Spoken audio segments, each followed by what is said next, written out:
quelques années, on avait des forts conflits et surtout une grande incompréhension avec les autres usagers de la ressource en eau, notamment le monde agricole, bien évidemment, qui est un préleveur. Aujourd'hui, on arrive à être autour de la même table, on ne partage pas forcément les mêmes choses, mais bon, on discute, et oui, ils savent que le poisson c'est quand même important, voilà. Même si on peut toujours prioriser les choses, voilà, est-ce qu'il faut prioriser les humains sur un territoire ou bien les poissons?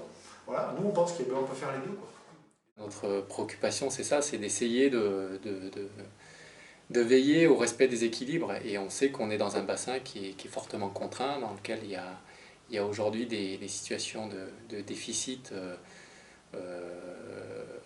qui sont marquées l'été et sur lequel il faut qu'on apporte une solution collective parce que la ressource va être en plus moins abondante sans doute dans les années futures et que si l'on ne fait rien, on dégradera à la fois le milieu mais également ça va avoir des répercussions sur l'activité économique. Donc le but c'est de veiller aussi à ce que tous les acteurs se mettent en mouvement pour trouver des solutions qu'ils pensent aussi utiles à leur territoire.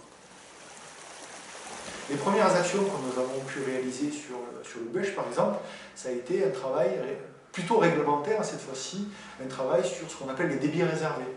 C'est-à-dire faire en sorte que l'on puisse utiliser la ressource en eau. Bon, il y a d'autres utilisateurs de la ressource, donc il faut que ces gens-là puissent avoir accès à l'eau, mais tout en ayant en tête de pouvoir laisser suffisamment d'eau dans la rivière pour satisfaire les usages des poissons, enfin la survie des poissons, quoi.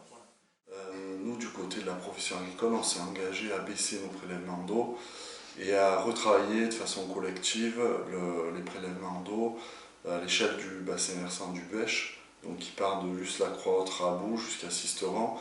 Et l'idée, du coup, c'est de gérer les prélèvements de façon collective entre les ASA et les agriculteurs irriguants, donc les agriculteurs individuels, pour baisser les prélèvements d'eau. Le tout, c'est de faire des bons choix de gestion et d'être prêt à faire peut-être des sacrifices aussi, voilà, de changer de pratique agricole, d'utiliser de l'eau, oui, quand il le faut, sur certaines pratiques, voilà. Voilà. Ne pas hésiter à se remettre en cause, ce qu'ont toujours fait les populations d'ailleurs sur ces territoires, hein, et on est toujours arrivé à s'adapter à ces caractéristiques. Donc c'est vrai qu'à des moments, on cherche des solutions avec les agriculteurs pour que justement, par rapport à la loi, par rapport aux débits réservés, par rapport à tout ce qui s'ensuit, eh bien on ait quelque chose qu'on puisse travailler ensemble.